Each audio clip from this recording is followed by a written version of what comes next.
Package mo yan bro, ready ako 8. Kasama yan, 1, 2, 3, 4, 8 million, sagad na ako doon bro. Yun na yun. Wala na bro, kahit sulat ko na rito bro, 8 million ngayon. Hello mga kadrama! Muli ay kumusta kayo? Andito na naman ang inyong kadrama at andyan pa rin kayo. Gaya ng dati, pag-uusapan natin ang samut-saring issue, mga kadramahan ng mga sikat, nagpapasikat at gustong sumikat. Patuloy pa rin nga nating pag-usapan ang tungkol kay Master Rapper Francis M. Nanganak na nga ng ibang kwento, yung controversial na video ni Boss Toyo at ang mga memorabilia ni Francis M na nasa pangangalaga ng vlogger. At kailan nga lang ay merong sumugod sa kanyang shop para makipagtawaran sa Pinoy porn star na si Boss Toyo. Inalok siya ng halagang 8 million pesos para sa memorabilia ni Francis M. Wow! Wow na wow talaga! Pwede nang ipagpatayo ng kahit 4 na bahay. Walang kagatul-gatul na inalok ng vlogger na si Marvin Fabis, si Boss Toyo, para mabili niya yung mga gamit ni Francis M. Mukhang napakakapal ng laman ng bag ng taong ito. Baliwala sa kanya ang 8 million para mabili lang yung memorabilia ng Master Rapper. Pero teka lang mga kadrama, sino nga ba itong si Marvin Fabis at sandamakmak ang pera nito para lang gastusin sa mga lumang gamit ni Francis M? Alamin natin. Panoorin natin to.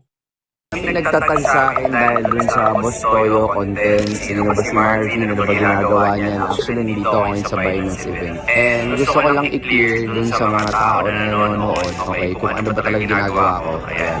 Well, simple lang, nagtuturo lang ako ng crypto trading at forex trading, and gusto ko lang sa inyo sabihin, and Binance guys, daw tumatanggap ng any investment or what, okay? Ako yung nag-share sa TikTok, ako yung nag-share sa YouTube, sa Facebook, ng paano ba nagtitrade ng crypto at forex. Pero besides that, mga businesses din ako, nabanggit naman sa Boss Toyo content, yung Club Hype, Social Lounge, bar, dami guys, nabanggit ko na para alam mo. Sa TikTok, may kay naman pala itong si Marvin Fabis dahil marami ng mga kwento na totoong kumita sa ganyan.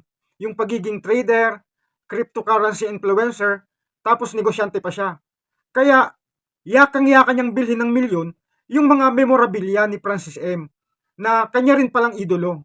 Iyon nga lang, hindi nagpasilaw si Boss Toyo sa alok na 8 million ni Marvin. Dahil nga, mayroon daw siyang pinaglalaanan ng mga memorabilia ng Master Rapper. At para ito, sa itatayo niyang bar, magiging display doon. Saka, kung may pera ka nga naman, at para sa iyo walang katumbas na halaga ang mga memorabilia na hawak mo, ay hindi mo papatusin ang 8 million.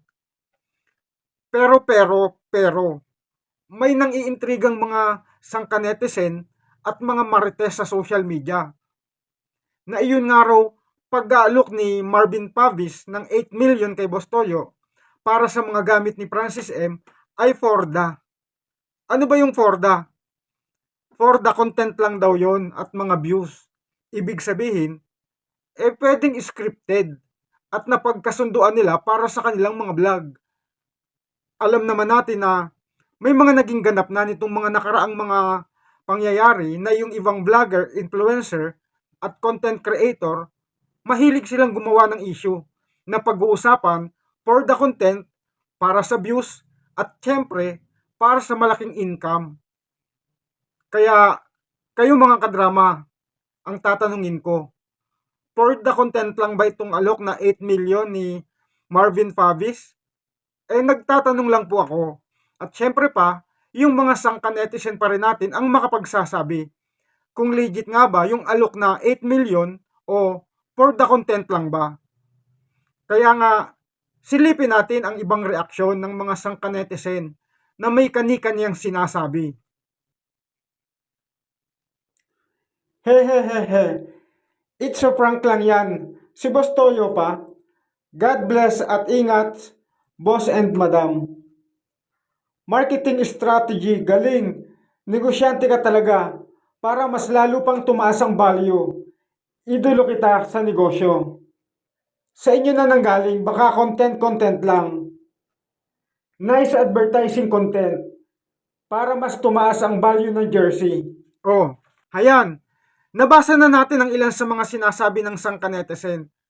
Kayo na po ang bahala kung may point ba sila o wala.